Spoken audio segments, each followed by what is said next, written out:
presenta Motorola con su Moto G72. Hello, Moto.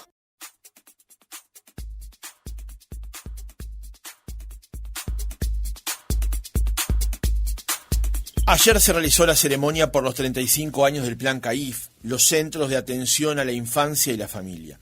Este plan, que nació en 1988, constituye una política pública intersectorial de alianza entre el Estado, organizaciones de la sociedad civil, intendencias, cuyo objetivo es garantizar la protección y promover los derechos de los niños y las niñas desde su concepción hasta los 3 años. Tiene más de 500 centros en todo el país. Y 35 años después de su nacimiento, sigue en expansión. ¿Qué representa para nuestro país esta real y verdadera política de Estado? Lo conversamos en nuestra entrevista central con Pablo Abdala, presidente del INAU.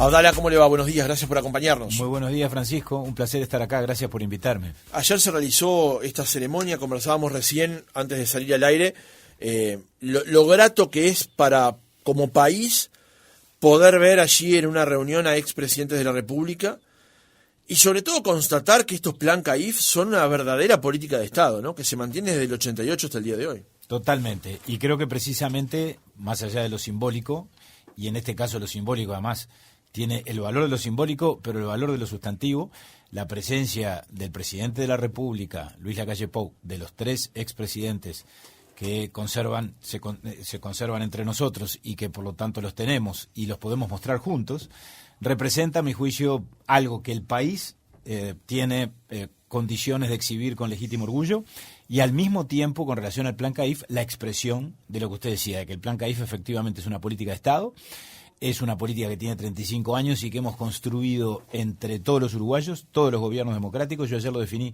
como un éxito de la democracia, porque efectivamente empezó en el año 88, el primer gobierno democrático que presidió el doctor Sanguinetti, y desde entonces no ha parado de crecer. Y creo que nos tiene que hacer sentir orgullosos esto, no solo por lo que acabo de decir, sino también por lo que representa desde el punto de vista de la política de primera infancia el Plan CAIF. De lo que representa en cuanto a su resolución temprana como respuesta a la atención de los niños y las niñas en esa etapa de la vida tan particular donde tanto se juega, que son, siempre se dice, los primeros 1000 días, o de los 0 a 3 o de los 0 a 4 años, donde muchos aspectos vinculados con la personalidad del ser humano en cuanto a lo físico, a lo emocional, a lo cognitivo, a lo neurológico, está en juego, y según lo que se haga o se deje de hacer con esos niños, será el resultado que tengamos no solo en lo inmediato, sino también en las etapas sucesivas de la vida de ese ser humano. Y creo que esto el país lo comprendió a tiempo, como yo dije ayer, de manera oportuna y temprana, mucho antes que otros países, que todavía, Francisco, hoy, países que se supone incluso más desarrollados que el nuestro, desde el punto de vista del tamaño de su economía, desde el punto de vista de la productividad, desde el punto de vista tecnológico, pero que miran al Uruguay y toman ejemplo y se inspiran en el caso uruguayo con relación a la respuesta a la primera infancia. Y termino con un dato, esta primera parte o esta introducción. El próximo 25 y 26 de octubre, por ejemplo, en la reunión anual del Instituto Interamericano del Niño, instituto que yo presido, tengo el honor de presidir por el Uruguay, pero no porque yo haya promovido eso, fue un planteo de los propios países. Uno de los temas centrales de análisis en la reunión que va a tener lugar a fines de mes, es el modelo CAIF y el plan CAIF del Uruguay. ¿Cómo define a quien no conoce al Plan CAIF? ¿Cómo se lo representa? ¿Cómo lo grafica? Yo ayer decía, el Plan CAIF implica un dispositivo de atención a niños que están en la franja de 0 a 3, lo que es decir, de 0 a 4. Algunos atienden de 0 a 3, ¿verdad?, hasta que cumplen los 3 años, y después concurren a partir de los 3 años a un jardín de infantes de la ANEP, porque ahí hay toda una coordinación con la ANEP, que es, por supuesto, programática, pero al mismo tiempo es una coordinación territorial, en términos de la cercanía de muchos CAIF que se han construido en las inmediaciones de los jardines de infantes o viceversa. Pero otras veces, cuando el jardín de infantes no está, la atención es de 0 a 3 en términos de 3 años hasta que cumplen los 4, 3 años y 11 meses. Lo que implica la respuesta y la atención que los niños reciben en los centros CAIF es una respuesta que podríamos enmarcar en el concepto de educación no formal. Son proyectos socioeducativos. Allí los niños son atendidos en cuanto a, digamos, un proyecto que los atiende en su dimensión humana, en su entorno comunitario, en su entorno familiar, porque se involucra a las familias en la educación de los niños, en la atención de los niños, y desde los CAIF se hace el seguimiento de la situación del niño, que no queda solo en su realidad en la sala, en las 4 horas o en las 8 horas, según el caso, en las que concurre al local o al centro educativo o al dispositivo, sino que es el acompañamiento también de ese mismo niño cuando vuelve a su casa y en el ámbito familiar. Es un dispositivo, además, que atiende todos los aspectos que hacen a las experiencias oportunas, a la estimulación temprana, a los aspectos vinculados con la psicomotricidad, en un concepto muy moderno de que cuando nosotros éramos chicos la educación empezaba en jardinera o en primero, cuando teníamos 5 años, 6 años, yo creo que empecé a los 6 años, que hice primer año, y a los 5 que hice jardinera. Bueno, hoy ya eso está absolutamente superado, la educación formal es obligatoria desde los 4, pero todos sabemos que la educación como tal, los seres humanos, aprendemos desde que nacemos, y por lo tanto es muy importante, y además hay estudios que prueban científicamente la diferencia entre un caso y el otro. Bueno, la diferencia entre un niño que concurre a un centro educativo, ya sea a un CAIF, a un jardín de infantes de la ANEP, a un jardín de infantes privados, porque hay centros de primera infancia como los CAIF, que son privados, que INAU los supervisa y los controla. Bueno, la diferencia entre un niño que desde el primer año de vida concurre a un centro de esos y otro que no lo hace es notoria en cuanto a la potenciación en su desarrollo, repito, desde el punto de vista cognitivo, desde el punto de vista neurológico, desde el punto de vista del aprendizaje. Y sobre todo esto se hace necesario cuando hay debilidades en la contención familiar, cuando hay debilidades desde el punto de vista de la vulnerabilidad en la que está inmerso ese niño. Cuando en el año 2021 el Gobierno Nacional planteó como prioridad la primera infancia y el refuerzo presupuestal del que tanto hemos hablado, que ahora seguramente detallaremos eso, se hizo, entre otras cosas, sobre la base de la constatación de que hay un bolsón muy importante de niños y familias, de niños que están en la franja de 0 a 3 o de 0 a 4, que pertenecen a las familias más desfavorecidas, de los quintiles más desfavorecidos, los quintiles 1 y 2, desde el punto de vista de la distribución del ingreso, que no están concurriendo a ningún centro educativo. Y no porque no haya cupos o porque no haya oportunidades. Ahí también hay algunos componentes hasta de carácter cultural, que muchas veces esos sectores que serían los más surgidos o los más necesitados de vincular a sus niños con los centros, aunque tengan el CAIF a una cuadra, sin embargo no lo hacen. Así que ahí hay todo un trabajo también que se está encarando, que va más allá de la ampliación, de la apertura, del aumento de cupos, ¿no? Decíamos recién en la introducción que es una alianza, los CAIF, entre el Estado, las organizaciones distintas de la sociedad civil y también algunas intendencias. ¿Cómo se gestionan los CAIF? Exactamente. Esa alianza ha sido clave. Yo ayer dije, toda esta historia exitosa tiene muchos aspectos positivos, pero tiene 3 o 4 claves. Una de las claves es todo lo que dije antes, ¿no? Las características de los contenidos que el plan CAIF representa, que no son meras guarderías, que son todo eso del proyecto socioeducativo que ya expresé y no voy a reiterar. Segundo, creo que haber hecho esto entre todos y darle continuidad en el tiempo, que después del 88 viniera el gobierno del doctor Lacalle Herrera y se avanzara, y el segundo de Sanguinetti se avanzara, y el gobierno de Valle y los del Frente y el gobierno actual, eso sin duda va consolidando una política, la va perfeccionando, y creo que además va definiendo un activo que todos los uruguayos reconocemos como tal. Y otra de las claves, sin duda, ha estado en esa alianza esencial que hemos tenido con las organizaciones sociales, porque si no, no hubiera sido posible. Fíjese usted que nosotros... Es imposible expandir una red tan grande solamente contando con recursos del Estado. Digamos. Pensémoslo simplemente en términos de recursos humanos. ¿Cuántos funcionarios públicos, con las condiciones además de contratación del sector público, no, la lentitud de los procesos, no solo de incorporar funcionarios públicos, todo lo que concierne obviamente a la gestión, a la provisión de alimentos, de insumos, en fin, de todo lo que concierne a una actividad de estas características, hubiera sido realmente imposible. Y sobre todo por la magnitud de centros, porque en este momento tenemos 501 CAIF en todo el país, y a eso hay que agregar 60 o 70 centros de primera infancia que no son CAIF, pero que también gestiona o cogestiona o supervisa el INAU, aparte de los jardines privados, estoy diciendo proyectos del Estado y la sociedad civil, Centro Siempre, casas comunitarias de cuidados, los CAPI, que son centros de atención a la primera infancia, que es como el CAIF, pero eso sí, gestionados directamente por el INAU, pero no son más de 30. Ahora, ese universo de cerca de 600 proyectos Si estuviéramos solo nosotros, solo el Estado a cargo, hubiera sido imposible. Entonces, creo que fue muy inteligente también establecer ese modelo según el cual, usted me preguntaba cómo funcionan. Bueno, cada vez que se abre un CAIF, INAU, hay distintas opciones. O construye el local y hace un llamado para firmar un convenio con una organización social que lo gestiona y define una partida, por lo tanto, para, cubrir los gastos mensuales y la atención de los niños, de acuerdo a la cantidad de niños, y eso implica una partida que permite conformar un equipo con varios turnos de educadores, de técnicos, asistentes sociales, psicólogos, etcétera, y todo lo concerniente a la alimentación, naturalmente, que se sirve en el CAIF. Esa es una posibilidad. Otra posibilidad es que directamente INAU haga un llamado para que en determinado lugar donde se constata que hay una necesidad, se presenten las organizaciones, ofrezcan un local y la firma de un convenio, o eventualmente identifiquen un local que se pueda alquilar y allí entonces se define una partida que incluye el alquiler. Esa es otra opción. Pero en general el camino que hemos recorrido es que el Estado construye los locales o el Estado alquila y después firma convenios con las organizaciones sociales para que gestionen los centros. Y el Estado supervisa. Esa es la parte fundamental de todo fundamental. esto. El Estado financia y después controla y supervisa. Y distingo entre control y supervisión.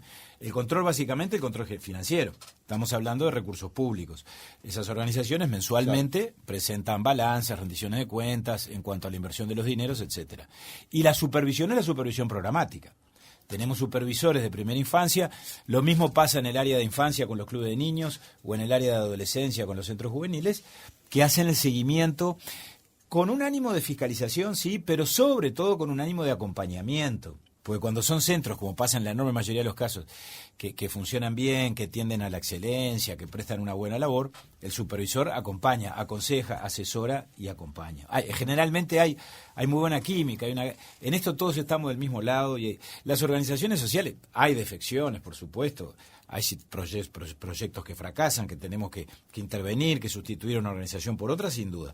Pero en la enorme mayoría, las organizaciones, yo lo destaqué ayer, lo hacen con gran vocación, se preparan para eso y se dedican a eso. Comentábamos en el arranque que había más de 500 centros, usted dijo 501.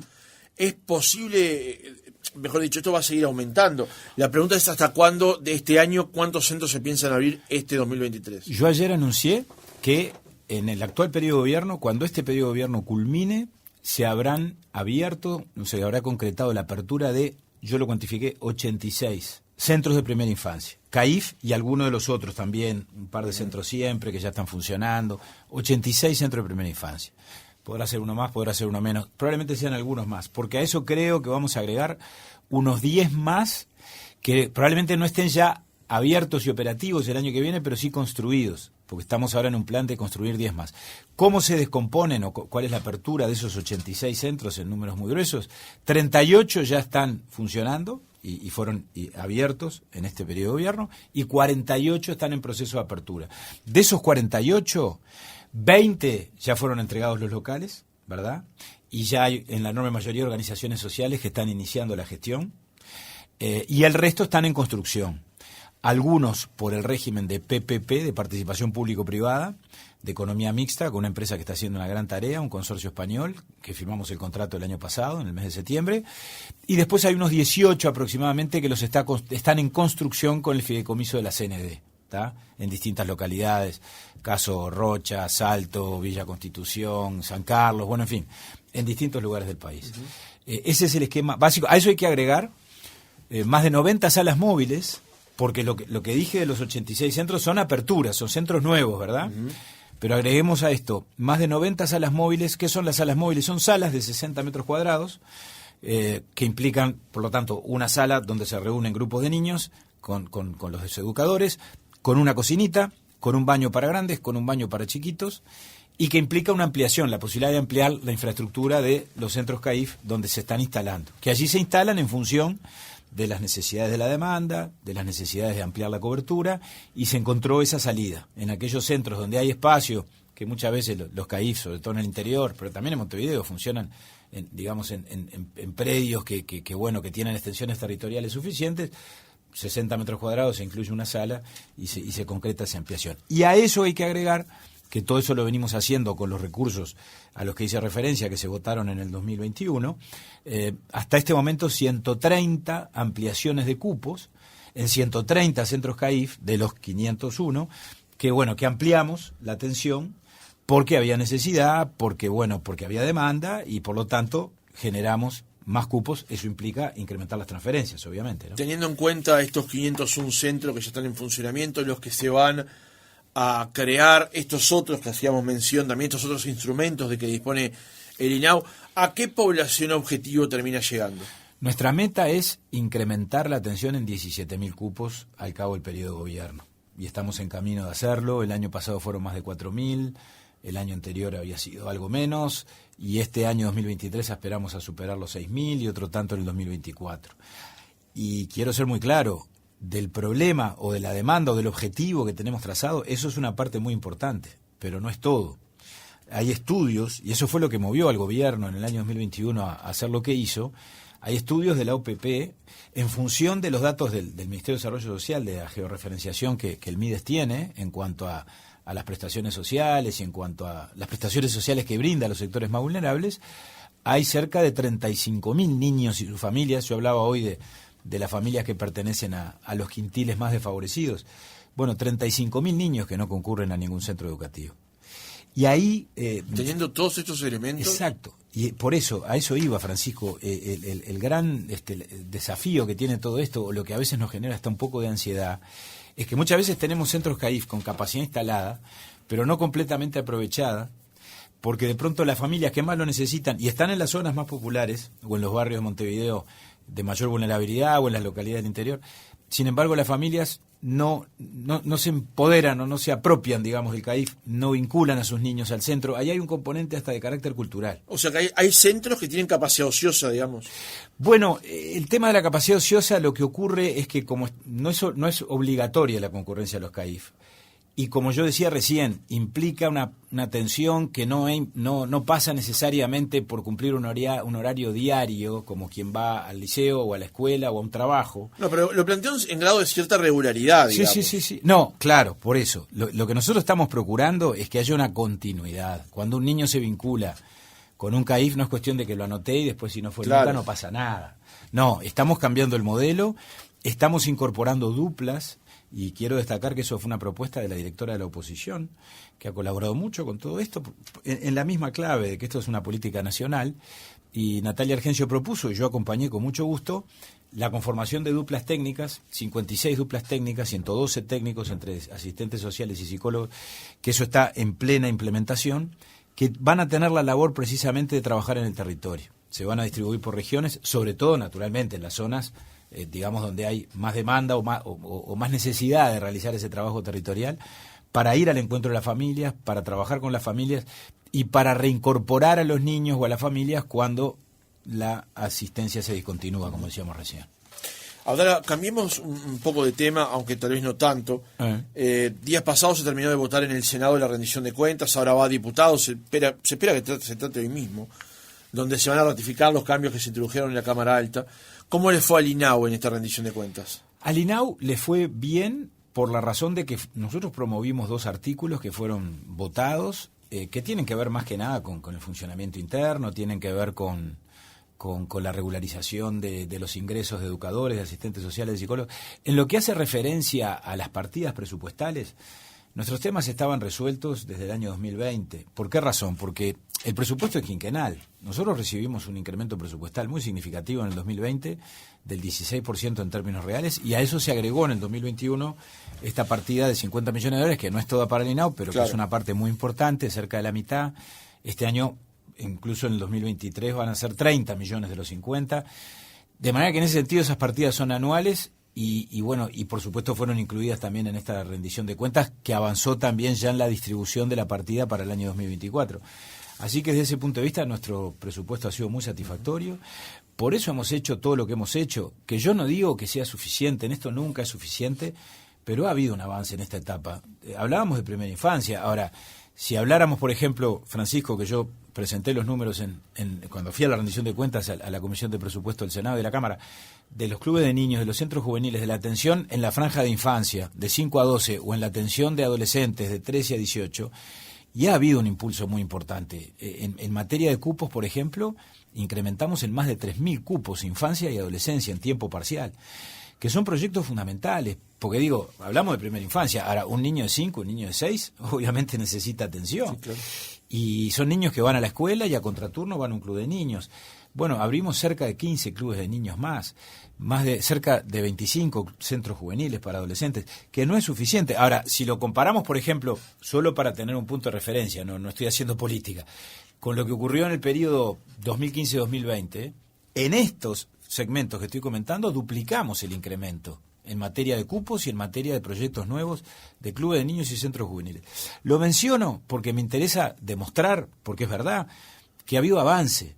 Cuando nosotros empezamos la gestión en el 2020 y fue la discusión presupuestal de aquel momento, se nos dijo que este gobierno llegaba para recortar políticas sociales, para rescindir proyectos, para bajarle la cortina a un montón de propuestas que el INAU administraba. No solo nada de eso pasó, sino que pasó exactamente lo contrario. Y es más, yo recién hablaba de situaciones que muchas veces se dan en un universo de 900 convenios entre Plan CAIF, Clubes de Niños, bueno, toda esa relación que tenemos con las organizaciones sociales. Por supuesto que tenemos situaciones de crisis, de proyectos que se caen, de incumplimientos. Sí, claro. Ahora, no utilizamos eso como excusa para decir, bueno, esto no funcionó, lo cerramos. No, intervenimos, sustituimos a la organización, aplicamos las sanciones que hay que aplicar, hacemos nuevos llamados, incorporamos una organización nueva, sostenemos los proyectos para que la atención no se caiga. Entonces, la atención no solo no ha retrocedido, INAU atiende en este momento a cerca de 100.000 niños por día, entre todas las modalidades de atención. No hemos hablado del amparo, ¿no?, del tiempo completo, de los hogares, los niños institucionalizados.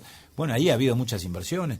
Hemos abierto nuevos hogares en régimen CAF, que es una concepción muy moderna en términos de acogimiento, de apoyo y acogimiento familiar, en la atención de 24 horas para trabajar desde el mismo momento en que ese niño queda a cargo del Estado en su revinculación o posible revinculación familiar.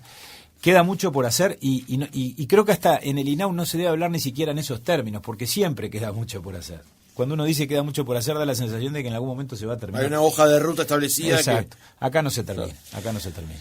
Hay muchos temas para conversar y lo que no tenemos es mucho tiempo. En la producción me había apartado cuestiones como, por ejemplo, los procesos de adopción, que se había planteado un instrumento, una serie de ellos para acelerar los trámites en la ley de urgente consideración, los resultados que ello dio, también los planteos que había hecho el INAU, por ejemplo, para que las familias adoptaran a niños de una edad más avanzada, digamos, que allí hay un problema, porque si no continúa esa institucionalización. Pero bueno, en rigor hay poco tiempo, le quería hacer por lo menos 2 preguntas bien concretas. Sí.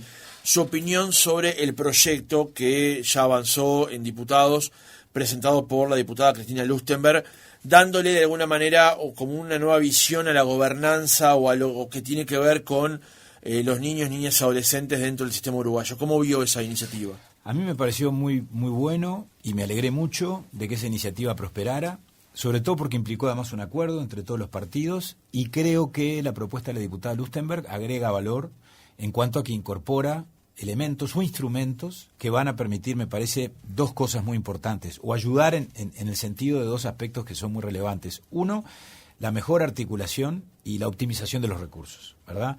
Todos sabemos que el Estado muchas veces gasta mal, sobre todo cuando actúa de manera descoordinada, en términos de la atención de la misma población objetivo. Porque a los niños que están vinculados al INAU los atiende el INAU, pero los atiende el MIDES a través de sus familias y los atiende la ANEP a través de la educación formal y ACE. Entonces está muy bien y allí se prevén una serie de instancias que en ese sentido podamos coordinar mejor las políticas y asignar mejor los recursos y aplicar más que asignar mejor los recursos. Y en segundo lugar, creo que también está muy bueno los mecanismos que allí se prevén para medir, para monitorear, ¿verdad?, el impacto que las políticas sociales y que la inversión tiene. Que sea medible, digamos. Que es una cosa necesaria para saber si uno está invirtiendo bien y se tiene que corregir. También destaco, porque lo que abunda no daña, alguien podrá decir, ha sido un poco desordenado todo esto, pero por otro lado el diputado Iván Posada avanzó con el Fondo Infancia, que no me parece mal tampoco, y que es la creación de una persona pública paraestatal. Eso tendrá que armonizarse con la ley de la diputada Lustenberg, y yo creo que es armonizable, digámoslo así, pero también está muy bueno lo del diputado Iván Posada, porque además apunta a algo que nadie ignora, y es que en el Uruguay tenemos niveles de pobreza infantil estructurales que vienen desde hace décadas y que no hemos logrado romper esa barrera porque cuando la pobreza en general aumenta más la pobreza infantil, y bueno, y en todo caso cede un poco cuando baja la pobreza general, por una razón muy elemental que la dicen los demógrafos, y es que, bueno, los niños nacen fundamentalmente en las familias que están por debajo de la línea de pobreza. Pero es una realidad a la que nos tenemos que enfrentar, así que creo que fueron 2 buenas noticias de este año legislativo. La última, Abdala, tiene que ver con una cuestión que se había planteado en los últimos días a través de un reportaje que le hicieron los colegas de Desayunos Informales a Pablo Caram, el intendente de Artigas, con respecto al tema de trabajo infantil. Sí. Yo dije aquí en el programa que Caram se había equivocado desde la perspectiva de quien habla, pero también interpreté que quiso decir una cosa y terminó diciendo otra, diferente. Sí. Eso no es culpa de lo que dijo finalmente. Pero a raíz de esto usted fue convocado al día siguiente al programa de los colegas y de los amigos para conversar sobre este tema. Y usted tuvo una conversación personal con Caram sobre este asunto. Después se había planteado una serie de investigaciones o inspecciones, no me salía el término, que serían analizar en la zona. Pero claro, ya con el aviso y con todo lo que había pasado, uno suponía que aquello no iba a dar demasiado resultado. ¿Qué pasó después de ese episodio, Abdala? Pasó que las inspecciones dieron resultado y voy a explicar por qué. Primero comparto el análisis, Francisco, en cuanto a que Caram, a quien conozco y sé que es una persona de bien, yo le tengo aprecio, creo que no se expresó bien o lo sorprendieron con la pregunta en su primera declaración y ahí lo que dijo está mal y así como usted lo señaló, yo también lo señalé. No se puede decir, no importa que los niños trabajen, o es mejor que los niños trabajen a que estén prendidos del celular todo el día. Que estén prendidos del celular todo el día es un problema, pero no es por esa vía que lo tenemos que combatir. Después él aclaró sus términos y moderó o matizó sus propias expresiones el mismo día. Y esa segunda declaración, convengamos, se alinea bastante más a la realidad. En cuanto a que el trabajo infantil es ilegal siempre cuando se practica por debajo de los 15 años. Ahora, tenemos que definir qué queremos decir cuando decimos trabajo infantil. Si hablamos de trabajo infantil en términos de un trabajo subordinado, de un trabajo que implica someterse al cumplimiento de un horario y a los rigores de la subordinación en materia laboral, está mal, es ilegal y se debe combatir. Ahora, si le llamamos trabajo infantil a una actividad que los niños cumplen en su casa, con su familia, en los ratos libres, después de ir a la escuela, y que no implica cumplir un horario y que hasta termina teniendo casi que un contenido, si se quiere, recreativo, formativo, bueno, allí evidentemente estamos en una realidad diferente y eso creo que es lo que Caram describió después y es lo que en algún sentido la inspección de INAU y del Ministerio de Trabajo que fueron conjuntamente constataron en el territorio. ¿Y por qué digo que fue positiva? Porque es verdad, a mí me lo señalaban en las redes o mucha gente me criticaba, bueno, pero ¿qué clase de inspección es esa que avisan cuando van? Lo que pasa es que la inspección no implica solo sorprender a alguien y encontrar a un niño trabajando. Por supuesto que visitamos los emprendimientos productivos, que son 54, me dijeron el número exacto, de pequeñas empresas familiares de no más de 1 hectárea, 2 hectáreas, 3 hectáreas, creo que hay 5 o 6 que tienen hasta 10 hectáreas, el resto son extensiones de tierra bien chiquitas, que son empresas familiares, pero el tema fue ir a visitarlos a ellos, selectivamente visitar varias, pero después hacer un relevamiento en la zona, hablar con los actores. Por ejemplo, el testimonio de las directoras y de las maestras de las 2 escuelas de esa zona, que es una zona que es una zona rural, que está en las afueras de la ciudad de Artigas, que tiene 4 parajes, y allí hay 2 escuelas. Bueno, el testimonio de esas maestras es fundamental. Y el testimonio de esas maestras es, no, aquí no hay explotación, los niños vienen, porque los tienen identificados, vienen a la escuela, no hemos notado en ningún momento ni deserción, ni un incremento de las inasistencias. Entonces, esa es la información que se recoge, que vale para después sacar las conclusiones. O sea, desde ese punto de vista, ese trabajo de relevamiento en el terreno fue positivo. Ahí es donde se entendió que efectivamente no estábamos frente a situaciones o a las peores formas de trabajo o a situaciones de explotación. Lo mismo las consultas a los funcionarios del Ministerio de Ganadería, que trabajan con los propios productores, a la gente de ACE, que está afincada en el territorio. Y además de eso, que ya se viene cumpliendo, y sin perjuicio de eso, porque quiero decir algo, esto no empezó porque el intendente Caram dijera lo que dijo. Nosotros tenemos una inspectora de trabajo infantil en Salto, que visita Artigas, y que capaz que no hacía algunos meses que no iba a estas plantaciones, pero que había ido antes en muchas oportunidades, y no habíamos recibido tampoco ninguna denuncia, o sea, nosotros ya teníamos la presunción de cómo venía la cosa. Pero sin perjuicio, y ya se está cumpliendo, acordamos instancias de información, de sensibilización, ya se cumplió una la semana pasada, en una de las escuelas, con las docentes, con los padres, con toda la comunidad, que eso se hace en todo el país, pero específicamente lo se está haciendo allí, y va a haber una segunda en los próximos días, creo que la semana que viene. Pablo Abdala, presidente del INAU, gracias por haber estado otra mañana con nosotros. A ustedes por invitarme, un placer.